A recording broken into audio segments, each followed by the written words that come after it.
ಆತ್ಮೀಯ ಬಂಧುಗಳೇ, ಹೇಗಿದ್ದೀರಾ ಎಲ್ಲರೂ? ಸ್ನೇಹಿತರೆ ನೋಡಿ, ಎಡೆ ಬಿಡದೆ ಕಾರ್ಯಾಚರಣೆ ನಡೀತಾ ಇದೆ. ನಿಜವಾಗ್ಲೂ SIT ತಂಡ ಕಂಡಿಡದೆ ಬಿಡ್ತಾರ?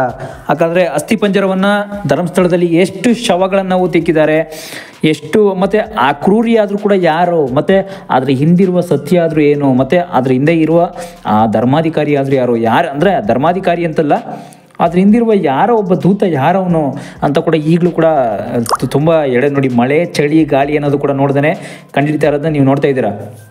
ಎಲ್ಲಂದ್ರಲ್ಲಿ ಮಳೆ ಬೀಳ್ತಾ ಇರುತ್ತೆ. ಯಾಕೆಂದರೆ ಈಗ ಮಳೆಗಾಲ ಟೈಮು.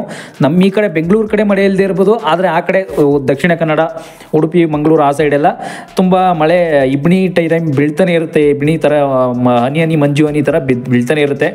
ಆದರೂ ಕೂಡ ನೋಡಿ, SIT ತಂಡಗಳು ಸುಮಾರು ಮಿನಿಮಮ್ ಇಲ್ಲ ಅಂತಂದ್ರೂ ಒಂದು 15ರಿಂದ 20 ಜನ SIT ತಂಡ ಏನಿದ್ದಾರೆ ಕಾರ್ಯವನ್ನು ಶುರು ಮಾಡಿದ್ದಾರೆ, ಕೆಲಸ ಮಾಡ್ತಾ ಇದ್ದಾರೆ, ಇಲ್ಲ ಅಂತಲ್ಲ. ಆದರೆ ನಿಜವಾಗ್ಲೂ ಕಂಡಿಡದೇ ಬಿಡ್ತಾರ? ಸೌಜನ್ಯ ಕೇಸಲ್ಲಿ ಶವಗಳನ್ನು ಎಷ್ಟೆಷ್ಟು ಶವಗಳನ್ನ ಹುಟ್ಟಿಟ್ಟಿದ್ದಾರೆ, ಇದನ್ನೆಲ್ಲ ಕಂಡುಹಿಡಿಯೋದಕ್ಕೆ ನಿಜವಾಗ್ಲೂ ಕೂಡ ಆಗುತ್ತೆ ಅವ್ರ ಕೈಲಿ. ಯಾಕೆಂದರೆ SIT ತಂಡ ಅಂದರೆ ಅಷ್ಟು ಕೇವಲವಾಗಿ ಮಾತಾಡ್ತಾ ಇಲ್ಲ. ಇದು SITಯಲ್ಲಿ ಅವ್ರದ್ದೇ ಆದಂಥ ಒಂದು ಇನ್ವೆಸ್ಟಿಗೇಷನ್ ಅಂತ ನಾವೇನು ಕರಿತೀವಿ, ಆ ರೀತಿಯೇ ಇನ್ವೆಸ್ಟಿಗೇಷನ್ ಮಾಡ್ತಾರೆ ಅವರು. ಯಾಕೆ ಅಂತಂದರೆ ಅವರ ಒಂದು ತಂಡ ಏನಿದೆ, ಯಾವ ರೀತಿ ಬಾಯಿ ಬಿಡಿಸಬೇಕು ಒಬ್ಬ ಕೊಲೆಗಾರನ ಕೈಲಿ, ಕೊಲೆಗಾರ ಅಂತ ಅನ್ನೋದಕ್ಕಿಂತ ಆರೋಪಿ ಕೈಲಿ ಯಾವ ರೀತಿ ಬಾಯಿ ಬಿಡಿಸಬೇಕು ಅನ್ನೋದನ್ನು ಅವರು ಖುದ್ದಾಗಿ ತನಿಖೆಯನ್ನು ಮೊದಲೇ ಮಾಡಿರ್ತಾರೆ. ನೋಡಿ, ಅವ್ರಿಗೆ ತುಂಬ ಟ್ರೈನಿಂಗ್ ಕೊಟ್ಟಿರ್ತಾರೆ ಗೌರ್ಮೆಂಟೇ ಅವ್ರಿಗೆ. ಯಾವ್ಯಾವ ರೀತಿ ನಾವು ಒಬ್ಬ ಆರೋಪಿಯನ್ನು ಮುಂದೆ ಕೂರಿಸ್ಕೊಂಡು, ನೋಡಿ ಆಪೋಸಿಟ್ ಒಬ್ಬ ಚೇರ್ ಮೇಲೆ ಕೂರಿಸ್ಕೊಂಡು ನಾವು ಕೂರ್ಕೊಂಡು ಮಾತಾಡಿ ಅವ್ರನ್ನ ಯಾವ ರೀತಿ ಒಂದು ಒರಿಜಿನಲ್ ರೀತಿ ಅವ್ರನ್ನ ಬಾಯಿ ಬಿಡಿಸ್ಬೇಕು, ಓಪನ್ ಆಗಿ ಬಾಯಿ ಬಿಡಿಸ್ಬೇಕು, ನೋಡಿ ಅವ್ರನ್ನ ಯಾವ ರೀತಿ ನಮ್ಮ ಕಡೆ ಸೆಳ್ಕೊಬೇಕು ಅನ್ನೋದನ್ನು ಅವ್ರಿಗೆ ಮೊದಲೇ ಗೌರ್ಮೆಂಟ್ ಕೂಡ ಟ್ರೈನಿಂಗ್ ಕೊಟ್ಟಿರುತ್ತೆ. ನೋಡಿ, ಇದು ಈಗಲೂ ಕೂಡ ಅಷ್ಟೇ. ಈ ಸೌಜನ್ಯ ಕೇಸಲ್ಲಿ ತುಂಬ ಇಂಟ್ರೆಸ್ಟ್ ಆಗಿರೋ ಒಂದು ವಿಷಯ ಏನಪ್ಪ ಅಂತಂದರೆ, ಈಗ ನಡೀತಾ ಇರ್ತಕ್ಕಂಥದ್ದು ಪಕ್ಕ ಅವ್ರ ಕೈಲಿ ನೋಡಿ ಈ ವಿಚಾರಣೆ ಅಂತೂ ಎಷ್ಟೋ ಜನ ಅಲ್ಲೇ ನಿಂತ್ಕೊಂಡು ನೋಡ್ತಾ ಇದ್ದಾರೆ. ಅಲ್ಲೇ ನಿಂತ್ಕೊಂಡು ನಿಜವಾಗ್ಲೂ ಕಂಡಿಡಿದು ಬಿಡ್ತಾರ ಇಲ್ವಾ, ಅಲ್ಲಿ ಅಕಸ್ಮಾತ್ ಕೊಲೆಗಾರ ಅಲ್ಲೂ ಇರ್ಬೋದು. ನೆಕ್ಸ್ಟ್ ಇನ್ನೂ ಬೇರೆ ಕೊಲೆಗಾರರು, ಬೇರೆ ಶವಗಳನ್ನ ಊದಿರ್ತಕ್ಕಂಥ ವ್ಯಕ್ತಿಗಳೆಲ್ಲ ಅಲ್ಲೂ ಇರ್ತಾರೆ. ಈಗ ಅಲ್ಲಿ ನೋಡಿ, ಅಲ್ಲಿರ್ತಕ್ಕಂಥ ವ್ಯಕ್ತಿಗಳಲ್ಲಿ ಎಲ್ಲ ಅಲ್ಲೂ ಇದ್ದಾರೆ, ಇಲ್ಲ ಅಂತಲ್ಲ.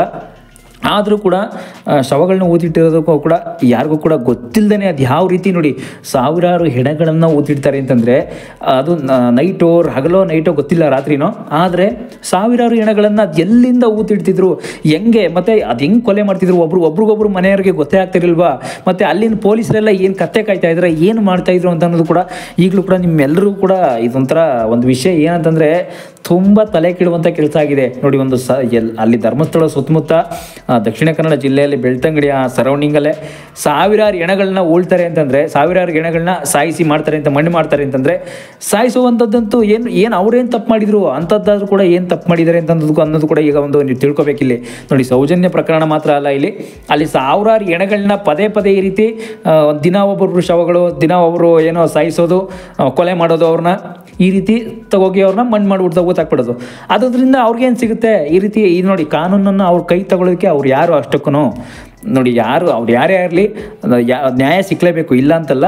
ನ್ಯಾಯದ ಪರ ಇಲ್ಲಿ ಮಾತಾಡಬೇಕಂತಂದರೆ ನೋಡಿ, ಈಗ ಬಟ್ಟೆ ಕಟ್ಟಿ ನಾವು ಅಲ್ಲಿ ಮುಖಕ್ಕೆ ರೈನ್ ಕೋಟ್ ಥರ ಹಾಕಿ, ಮುಖಕ್ಕೂ ಕೂಡ ಬಟ್ಟೆ ಕಟ್ಟಿ ಒಂದು ಕಪ್ಪು ಚುಕ್ಕೆ ಅಂತ ಬರ್ಬಿಟ್ಟು ನೋಡಿ, ಅದೆಲ್ಲ ಒಂದು ಕೋರ್ಟ್ ಏನು ಹೇಳುತ್ತೆ ಅದೇ ರೀತಿ ಫಾಲೋ ಮಾಡಬೇಕು. SIT ತಂಡ ಏನಿರುತ್ತೆ ಅದು ಕಾನೂನಿನ ಪ್ರಕಾರ ಲಾಯರ್ಗಳು ಪರ ವಿರೋಧ ಅಂತ ಬರಲ್ಲ. ಅಲ್ಲಿ ಅವರ ಒಂದು ತನಿಖೆ ಏನಿರುತ್ತೆ ಅವ್ರ ಥರನೇ ಮಾಡ್ತಕ್ಕಂಥದ್ದು. ಯಾಕೆಂದರೆ SIT ತಂಡ ನೋಡಿ, ಮುಖಕ್ಕೆ ಬಟ್ಟೆ ಕಟ್ಟಿ ಅವನ ಮುಖ ಈ ರೀತಿ ಇರ್ತಕ್ಕಂಥ ಒಂದು ಗೆರೆಯನ್ನು ಎಳೆದು ಅದೇ ರೀತಿ ತನಿಖೆಯನ್ನು ಮಾಡ್ತಾರೆ. ಯಾಕೆಂದರೆ ಅವ್ನ ಮುಖ ಯಾಕೆ ತೋರಿಸಲ್ಲ ಅಂತಂದರೆ, ತೋರಿಸಿದ್ರೆ ಮುಖ ಏನಾದರೂ ತೋರಿಸಿದ್ರೆ ನೋಡಿ ಮೀಡಿಯಾದಲ್ಲಿ ತುಂಬ ಪಬ್ಲಿಷ್ ಆಗುತ್ತೆ.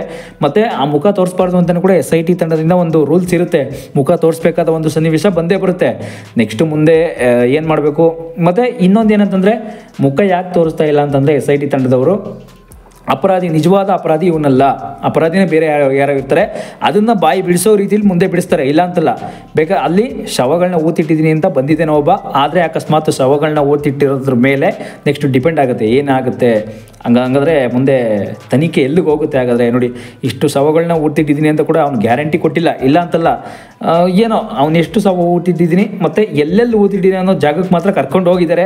ಅಕಸ್ಮಾತ್ ಜಾಗಕ್ಕೆ ಕರ್ಕೊಂಡು ಹೋದ್ರು ಕೂಡ ಏನು ಅಸ್ಥಿ ಪಂಜರಗಳನ್ನೆಲ್ಲ ಸಿಕ್ಕರು ಕೂಡ ಅದು DNA ಪರೀಕ್ಷೆಗೆ ಹೋದಾಗ ನಿಜವಾಗ್ಲೂ ಕಂಡುಹಿಡಿತಾರೆ ಇದೇ ಸೌಜನ್ಯದಿಂದ, ಇಲ್ಲ ಇದು ಬೇರೆ ಇನ್ನೊಬ್ಬರದ, ಇನ್ನು ಇದು ರಮ್ಯಾರ್ದ, ಇನ್ನು ಯಾರಾದರೂ ಒಂದು ಹೆಸರುಗಳು ಇರ್ತಲ್ಲ, ಹೆಣ್ಮಕ್ಳು ಸಾವಿನಲ್ಲಿ ಒಳಗಾದ ಗಂಡು ಮಕ್ಕಳು, ಹೆಣ್ಮಕ್ಳುಗಳು ಅಂತ ಯಾರ್ಯಾರು ಇರ್ತಾರೆ ಅವರೆಲ್ಲರೂ ಕೂಡ ಅವ್ರ ಹೆಸರುಗಳು ನಿಮಗೆ ಹೇಳ್ತಾ ಹೋದರೆ ಇನ್ನು 100 ಜನ 1000 ಜನದ ಹೇಳ್ತಾನೆ ಇರಬೇಕಾಗುತ್ತೆ ನೋಡಿ. ಅಲ್ಲಿ ಎಷ್ಟೋ ನೋಡಿ ಸಮೀರ್ ಅನ್ನೋರು ಕೂಡ ತುಂಬ ವಿಡಿಯೋ ಮಾಡಿದರು ಈ ವಿಷಯದಲ್ಲಿ. ಸಮೀರ್ ಅನ್ನೋರು ಕೂಡ ಸಾವಿರಾರು ಹೆಣಗಳನ್ನ ದಿನ ಈ ರೀತಿ ಮಾಡ್ತಾ ಇದ್ರಂತೆ. ಅಲ್ಲ ನೋಡಿ, ಸಾವಿರಾರು ಹೆಣಗಳನ್ನ ದಿನ ಈ ರೀತಿ ಮಾಡ್ತಾ ಇದ್ರು ಅಂತಂದರೆ ಅಲ್ಲಿನ ಪೊಲೀಸರೆಲ್ಲ ಏನು ಮಾಡ್ತಾಯಿದ್ರು, ಏನು ದರೋಡೆಕೋರಾಗ್ಬಿಟ್ಟಿದ್ರು ಪೊಲೀಸರು. ಲಂಚ ತಗೊಳ್ಳೋದ್ರಲ್ಲಿ ಫುಲ್ಲು ಫೇಮಸ್ ಆಗಿಬಿಡ್ತಿದ್ರು ಹಾಗಾದರೆ ಲಂಚ ತಗೊಳ್ಳೋದ್ರಲ್ಲಿ. ಹಾಗಾದರೆ ನೋಡಿ, ಈ ತನಿಖೆಯಲ್ಲಿ ಏನಂತಂದರೆ ಟ್ವಿಸ್ಟು, ಆ ಸರೌಂಡಿಂಗಲ್ಲಿ ಇಷ್ಟಿಷ್ಟು ಕೊಲೆಗಳಾಗ್ತಾ ಇದೆ ಅಂತಂದರೆ ಅಲ್ಲಿ ಅನ್ನೋರು ಯಾರಾಗಿದ್ರೆ ಅಲ್ಲಿನ MLA MP ಗಳೆಲ್ಲ ಏನು ಮಾಡ್ತಾಯಿದ್ರು ನೋಡಿ. ಅಲ್ಲಿ ಆ ಸರೌಂಡಿಂಗಲ್ಲಿ ಇರ್ತಕ್ಕಂಥ ಒಂದು MLA ಕೂಡ ಇದ್ರಕ್ಕೊಂದು ಕೈವಾಡ ಇದ್ದೇ ಇರುತ್ತೆ. ರಾಜಕೀಯ ಪಕ್ಷದಲ್ಲಿ ಅಂತ ಬಂದಾಗ, ಪಕ್ಷಗಳು ಅಂತ ಬಂದರೆ ಇಲ್ಲಿ CM ಅಲ್ಲ, ಆ ಪಕ್ಷ ರಾಜಕೀಯ ವ್ಯಕ್ತಿಗಳದ್ದು ಏನಾದರೂ ಅಲ್ಲೊಂದು ಕುತೂಹಲಕಾರ ಒಂದು ಕೈವಾಡ ಇದ್ದೇ ಇರುತ್ತೆ. ಕೈವಾಡ ಅಂತ ಅನ್ನೋದಕ್ಕಿಂತ ನಾನು ನಿಮ್ಗೆ ಹೇಳ್ತಾ ಇರೋದು ಏನಂತಂದರೆ, ಅವ್ರದ್ದೊಂದು ರಾಜಕೀಯ ವ್ಯಕ್ತಿಗಳನ್ನ ತನಿಖೆ ಮಾಡಬೇಕು. ಆವಾಗ ಅವ್ರಿಗೆ ಡವ ಅಂತ ಅದೇ ಹೊಡ್ಕೊಳ್ಳುತ್ತಾಗ ಅಷ್ಟೇ, ಬೇರೆ ಏನೇನಿಲ್ಲ. ಈಗ ರಾಜಕೀಯ ವ್ಯಕ್ತಿಗಳು ಅವ್ರು ಯಾರೇ ಇರಲಿ, ಅಲ್ಲಿನ MLA MP ಗಳ್ನ ಕರೆಸ್ಬೇಕು, ಅವ್ರನ್ನೂ ಕೂಡ ಒಂದು ತನಿಖೆಗೆ ಒಳಪಡಿಸಿ ಮತ್ತು ಅವ್ರನ್ನ ಒಂದು ಜೊತೆ ವಾದ ಮಾಡಬೇಕು. ಹಂಗೆ ವಾದ ಮಾಡಿದಾಗಲೇ ನಿಜವಾದ ಸಾಕ್ಷಿ ಏನು ಅಂತ ಗೊತ್ತಾಗುತ್ತೆ, ನಿಜವಾದ ಕೊಲೆಗಾರ ಯಾರು, ನಿಜವಾದನು. ಮತ್ತು ಅವ್ರಿಗೂ ಕೂಡ ಒಳಗಡೆ ಡವ ಅನ್ನೋ ಈ ಸುದ್ದಿ ಮಾತ್ರ ಅಲ್ಲ, ಇನ್ನೂ ಏನೇನೋ ಪುಕ್ಕ ಅಂತ ಇರುತ್ತೆ. ಯಾಕೆ ಅಂತಂದರೆ ಇಂಥ ವಿಷಯಗಳೆಲ್ಲ ನಮ್ಮಂಥ ಬಡವ್ರ ಮೇಲೆ ತೋರಿಸೋದು ಒಳ್ಳೆಯದಲ್ಲ. ಯಾಕೆ ಅಂತಂದರೆ ಬಡವರು ಅಂತಂದರೆ ಅವ್ರು ಏನೋ ಅಂದ್ಕೊಂಡ್ಬಿಟ್ಟಿರ್ತಾರೆ, ದುಡ್ಡಿನ ದರ್ಪದಿಂದ ಇನ್ನೂ ಏನೇನು ನೋಡಿ, ಹೆಣ್ಮಕ್ಳನ್ನ ಕೊಲೆ ಮಾಡಿ ಸಾಗಿಸೋದು ಅಂದರೆ ಅಷ್ಟು ಈಸಿ ಅಲ್ಲ. ಮುಂದೆ ಏನಾಗುತ್ತೆ ಅನ್ನೋದು ಕಾದು ನೋಡಬೇಕು ಸ್ನೇಹಿತರೆ. Thank you.